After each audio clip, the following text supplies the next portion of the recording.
إن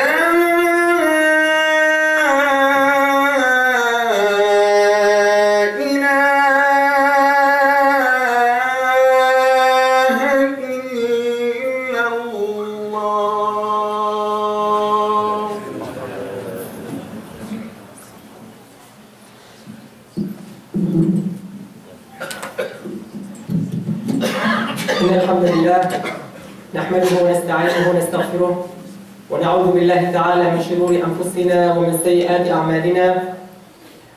من يهد الله فلا مضل له ومن يضلل فلا هادي له. وأشهد أن لا إله إلا الله وحده لا شريك له. وأشهد أن محمدا عبده ورسوله صلى الله عليه وعلى آله وسلم تسليما كثيرا. أما بعد. One of the questions that Allah subhanahu wa ta'ala will ask on the day of judgment, as the Quran tells us, أَوَلَمْ نُعَمِّرْكُمْ مَا يَتَذَكَّرُ فِيهِ مَنْ تَذَكَّرُ وَجَاءَكُمُ النَّذِيرُ. It's like a rhetorical question that Allah subhanahu wa ta'ala will ask us. He will ask certain people, especially the people who had a long life, who spent a long time on this earth. He will ask, did I not give you enough time on earth? Was it not enough that you heed the message, that you act upon my commands, that you repent? Did I not give you enough time? And did I not send you a messenger? So these are the two questions you have to deal with on the day of judgment. Because the proof will be established against you. Allah subhanahu wa ta'ala will tell you, I have sent you messengers. You received the message, the books, the prophets, and I have given you enough time. So time is something important that you'll be asked about on the day of judgment. Some people take time for granted. And you don't think of time as a bounty, as a blessing from Allah subhanahu wa ta'ala. But the very fact that Allah subhanahu wa ta'ala will ask you about it. What have you done with it? What have you done with time? Not only that, the Prophet ﷺ, as we know in the hadith, he said it in different narrations. He said that on the day of judgment, لا تزول قدم عبد يوم القيامة. On the day of judgment, you're not going to be able to move. Your feet will not move until you can answer for those questions, the following questions. The first one, عن شبابه فيما أبلاه. The second one, عن عمره فيما أفناه. Then you'll be asked about other things. وعن ماله كيف اكتسبه وفيما أنفقه وعن علمه ماذا عمل به. You see here the first two questions are again about time. How did you spend time on earth? How did you utilize the 24 hours that Allah subhanahu wa ta'ala has given you? After all of us have the same amount of time. Each and every one of us, the most successful and the most unsuccessful. Nobody can come and say, oh, I only got 23 hours a day. Or he got 25 hours a day. Everybody got the same amount of time, 24 hours, 7 days. So how come some people are so successful and so able to utilize their time and take advantage of their time, and other people end up wasting time day after day? Here the Prophet ﷺ tells us, you think it's not a big deal? You take it lightly? Well, on the day of judgment, you have to answer for that.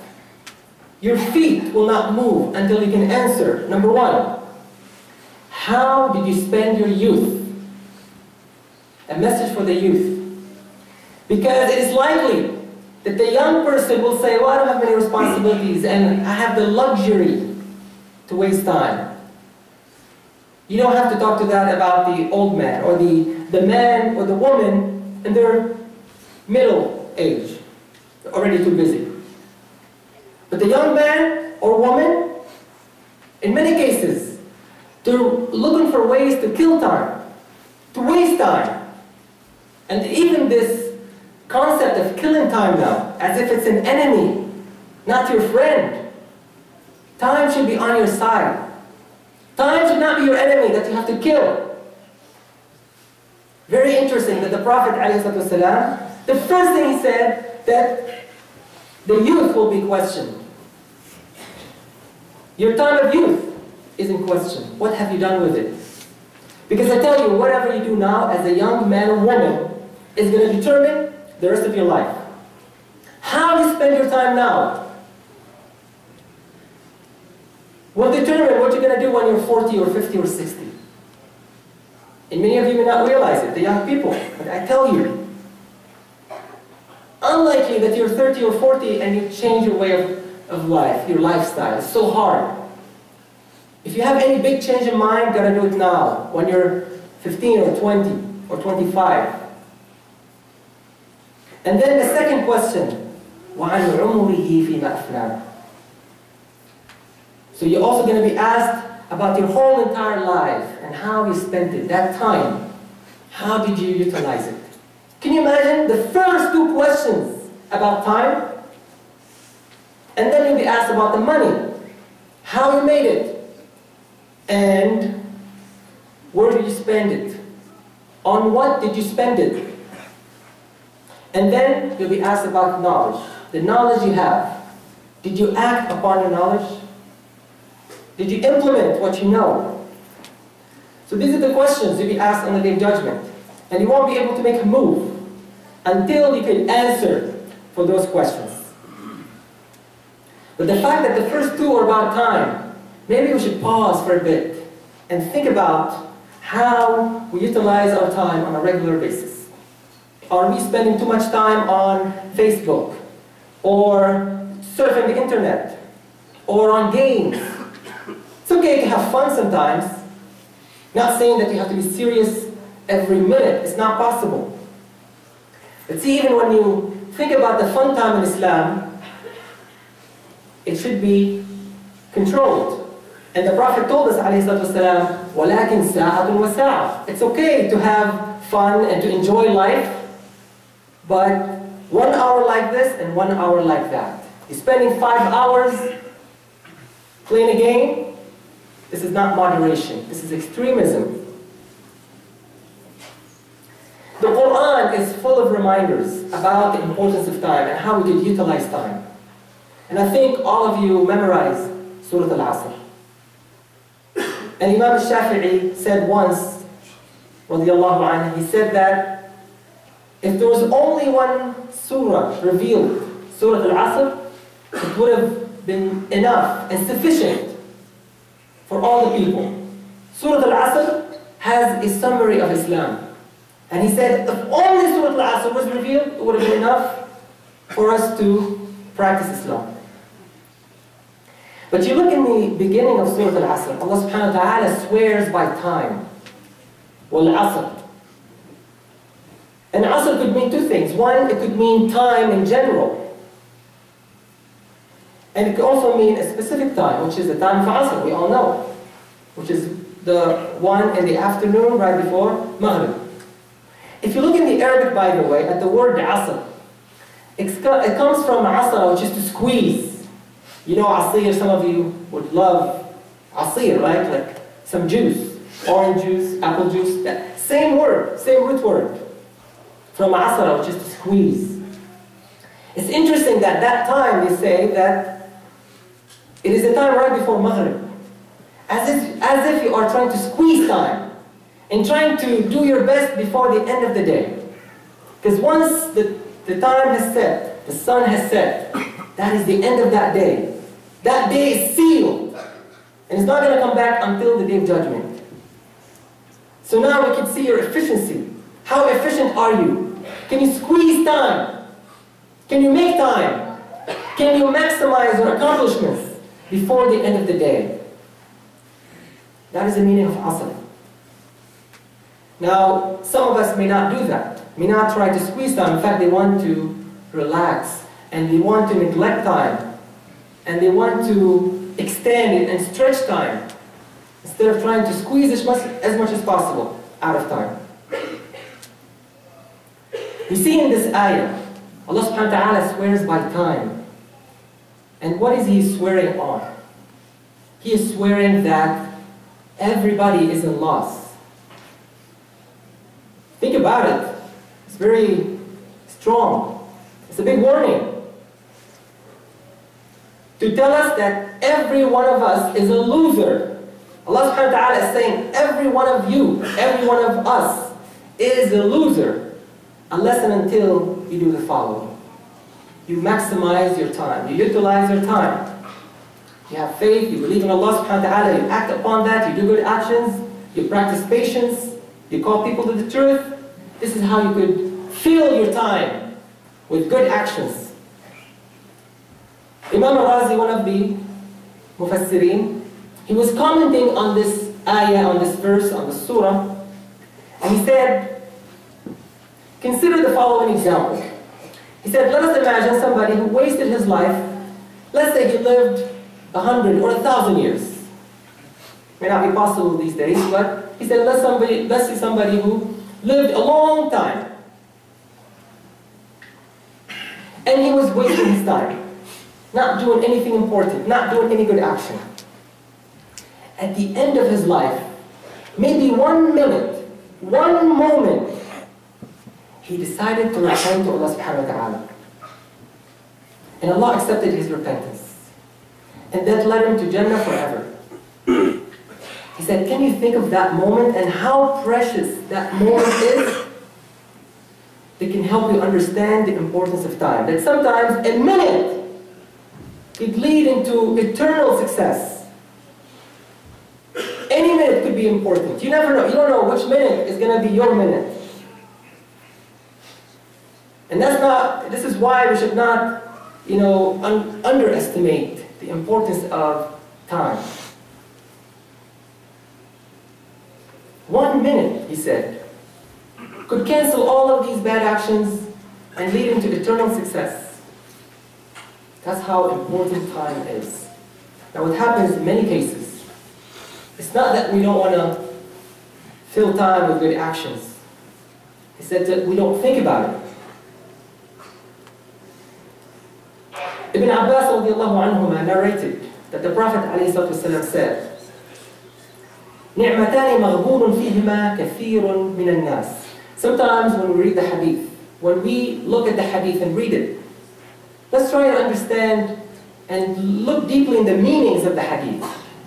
Here the Prophet said, ﷺ, there are 2 blessings, 2 bounties, that many people are maghboon in. What is maghboon? In Arabic, if you say maghboon, it's someone, it's usually used in business. It means someone who does not understand the value of his product. He does not understand the value of his commodity. So he ends up selling his commodity for less. He doesn't understand, he doesn't know the value of his commodity. We call him maybe someone who is maghboon, and like mediocre or even idiot. He does not understand what he's selling. And when he buys, he ends up paying a lot of money. Again, he does not understand what he's getting. Same word is used here. The Prophet ﷺ said, there are 2 bounties. Many people, they're not so smart when they deal with it. الصحة والفراغ. Good health and free time. And again, I go back to the issue of youth and young people. Alhamdulillah, I ask Allah subhanahu wa ta'ala to make all of us healthy. But there's no guarantee. Once you're beyond 40 or 50, you're expecting, certain illnesses and diseases, and tell you, they go to the doctor, you have to do a physical exam every year. But when you're young, you don't even think about it. Oh, I'm healthy. I'll never be sick. I got a lot of free time. I'm going to kill this weekend. But here, subhanAllah, you see the Prophet ﷺ mentioning these very 2 bounties that we take for granted. And he said that many people do not understand these bounties. They don't even realize that they're bounties from Allah subhanahu wa ta'ala. You know, when you read in the Quran, and when you see that Allah subhanahu wa ta'ala is listing the bounties and the blessings and, you know, all these ni'am. Allah subhanahu wa ta'ala, for example, saying, وَسَخَّرَ لَكُمْ الشَّمْسَ وَالْقَمَرَ دَائِبَيْنِ وَسَخَّرَ لَكُمْ اللَّيْلَ وَالنَّهَارَ. He had deployed for your service. He had subjugated for you the sun and the moon, non-stop. They don't say, I'm going to stop. The sun does not say, I'm going to stop and take a break. Non-stop, دَائِبَيْنِ وَسَخَّرَ لَكُمُ اللَّيْلَ وَالنَّهَارَ. And He has employed for you, for your benefit, the day and the night. But then immediately He said, وَآتَاكُمْ مِنْ كُلِّ مَا سَأَلْتُمُوهُ وَإِن تَعُدُّوا نِعْمَةَ اللَّهِ لَا تُحْصُوهَا. Immediately He talks about time. He talks about bounties and blessings and ni'am. That tells us that the sun and the moon, which are symbols of time, they control time, and the night and day, which are the manifestation of time, they are ni'am, they are bounties. وَإِن تَعُدُّوا نِعْمَةَ اللَّهِ لَا تُحْصُوهَا. If you try to enumerate and count the bounties of Allah, such as time that I just mentioned, you're not going to be able to count. There are way too many. Time is a bounty from Allah subhanahu wa ta'ala. We have to realize that. Once we realize that time is a ni'mah, is a bounty, just like the money. See, everybody realizes and knows that money is a bounty. And this is why we're so stingy. We calculate every penny. We always make sure our checks are balanced. Make sure everything is accounted for. Every penny, every dollar.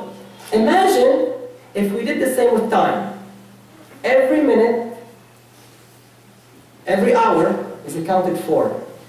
Now, of course, when you look at money, you do spend some money in entertainment, right? But you account for it. It's not that you're keeping your checkbooks. It does not mean that you're not going to spend any money for fun. But at least you account for it. The problem when it comes to time, you don't even account for it.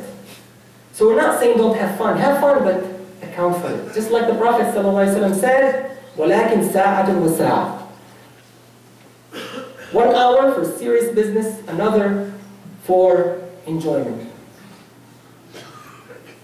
And this is a message of Islam. It's a message of moderation. If you examine the acts of worship in Islam, for example, you see that all of them revolve around time. One time a man came to the Prophet ﷺ and asked him, أَيُّ الْأَعْمَالِ أَحَبُّ إِلَى اللَّهِ. Tell me one action which is the most beloved by Allah subhanahu wa ta'ala. And the Prophet ﷺ said, الصَّلَاةُ عَلَى وَقْتِهَا. He did not just say salat. He said prayer, salat, on time. What does that mean? Of course, when it comes to times of salat, it's not just one time, it's not just 1 hour or one, fraction of an hour. For certain salawat, for certain prayers, you have maybe 4 or 5 hours window. Here the Prophet ﷺ was telling him, pray on time. That means you pray in the beginning of time. على وقتها يعني في أول وقتها. In the beginning of time. The beginning of its time. You examine all of these acts of worship. We look at fasting. It has to start in a particular time. It ends in a particular time. Hajj has to be done in a certain month. And the actions of Hajj has to be done either at night or in the day. Even when you look at other acts we do, acts of expiation. Certain expiations you have to do, like you have to fast 3 days. Everything is accounted for. Everything depends on time. You think that Muslims should be the first people to be able to time manage their life. I tell you, a Muslim should never have to take any time management courses. With all this we have, with Surah Al-Asr, with the other reminders in the Quran constantly, Allah subhanahu wa ta'ala making an oath, swearing by An-Nahar, the day and the night, wal-Duha, the beginning of the day, wal-Layl, Allah subhanahu wa ta'ala swearing by the night and the day, and the beginning of the day and the end of the day, the evening. And all the acts of worship tied to time. You don't need any book to read about time and time management. You don't need to attend any seminars. Just act upon Surah Al-Asr.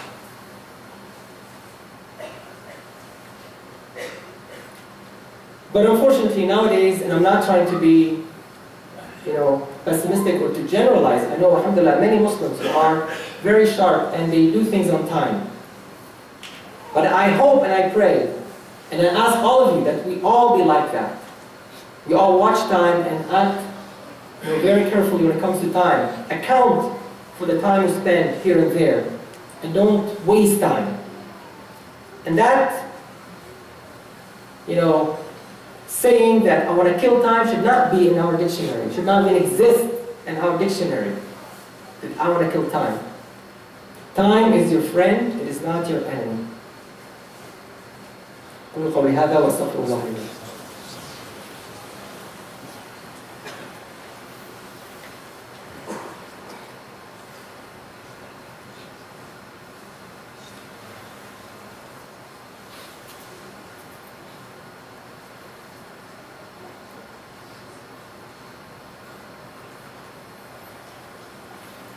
الحمد لله والصلاة والسلام على رسول الله أما بعد.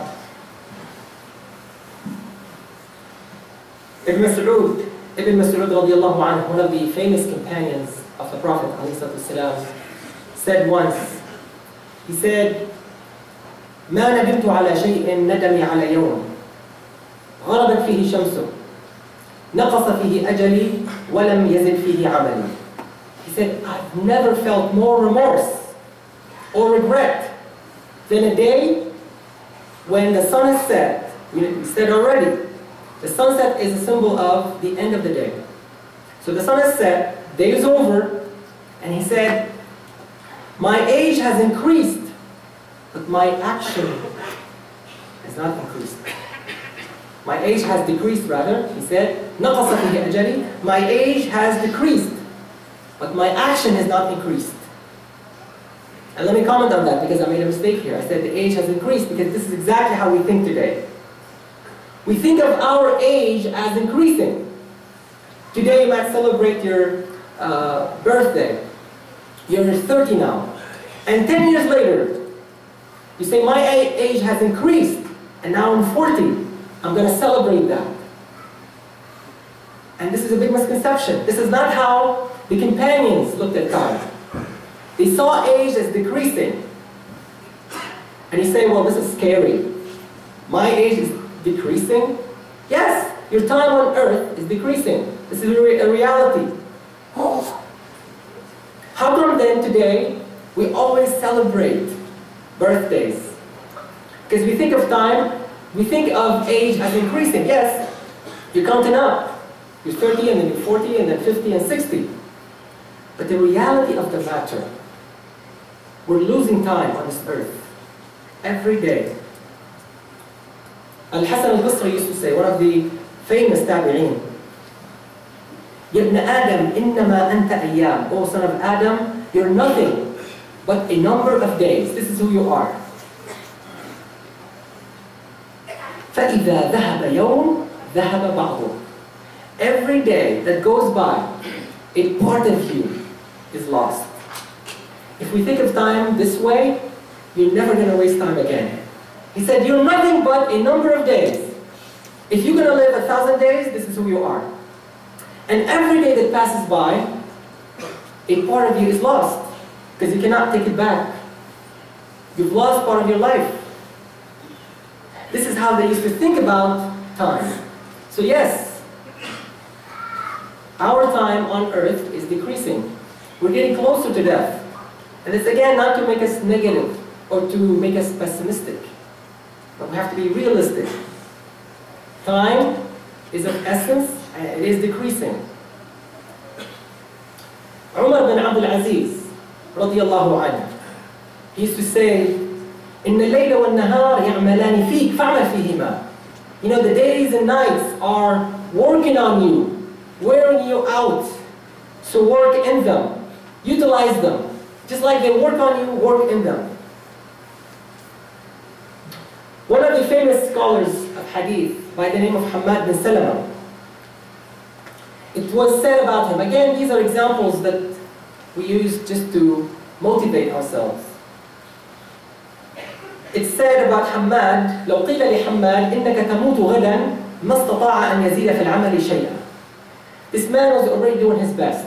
It was said about him that if he was told that you're going to die tomorrow, he could not have increased his actions. He was already doing his best. Again, it's a question to us. If somebody came to us tomorrow, or if somebody came to us and told us, you're going to die tomorrow, just imagine, I mean, you don't have to tell anybody, just imagine yourself in that situation. Somebody came to you and told you, you will die tomorrow. What would you do? I don't know about you, but I think I would just not know what to do, because there's so much to do. We procrastinate so much. We're busy so much in trivial matters that we've forgotten about the essentials. And if you know you're going to die tomorrow, oh, I don't know. I'm going to call my mom now. I'm going to go and fix that problem with my dad. I need to pay my zakat. Maybe I need to make up the salat I've missed. Maybe I have some fasting I have to do and compensate. Maybe, but not enough time. How come we're not doing those things now? Why do we have to wait until somebody comes to us and tell us that you're going to die tomorrow? And I tell you, nobody will. When the angel of death comes, he's not going to give you a day. He may not even give you a minute. This is the hikmah, this is the wisdom of Allah. He does not tell us when we're going to die. Don't say, I'm too young. I'm too young to die. There's no such a thing. One of the teachers of Imam al-Bukhari, he was sitting in a class of hadith. And again, to show you how they care about time. Especially the scholars of hadith, they used to watch time and record it and take good care of it. Because it's, again, very important. You cannot waste time. So, this Shaykh Muhammad bin Salam al-Bikandi is one of the shuyukh of Imam al-Bukhari. And he was sitting in a halaqah, he was sitting in a class. And he was recording hadith very busy. Because if you stop for a moment, you cannot catch up with the teacher anymore. He's not going to stop and repeat it for you, like some nice teachers these days. So once you've lost it, you've lost, you know, the hadith. Maybe you lost a big, important part of the hadith. So you have to be on time. You have to record everything on the spot. So while recording, while writing, his pen broke. He got so upset, like, I'm stalled here, I can't do anything. So immediately he shouted, قَلَمٌ بِدِينَارٍ. Anybody can sell me a pen for a dinar. You know, dinar in those days is the golden currency.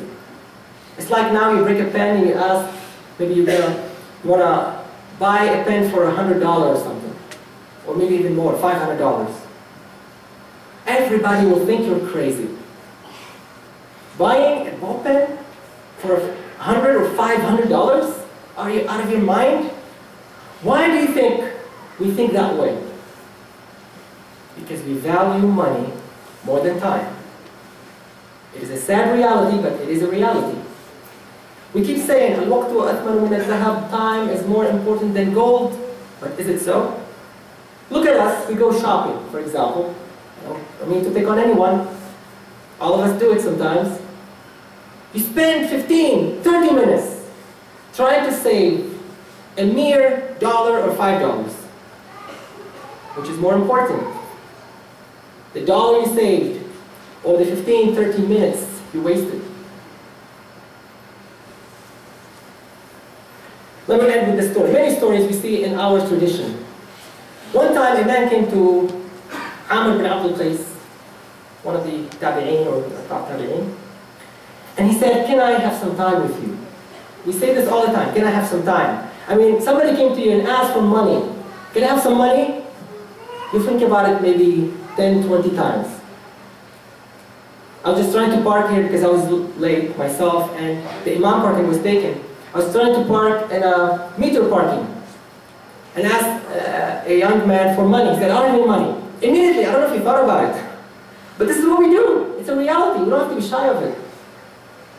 But if somebody came to you and asked about time, can I have a minute with you? Or can I have some time with you? Many of us would volunteer the time as if it's not worth anything. If you valued your time, you think about it twice, just like you thought about the penny or the dime you were going to give to someone.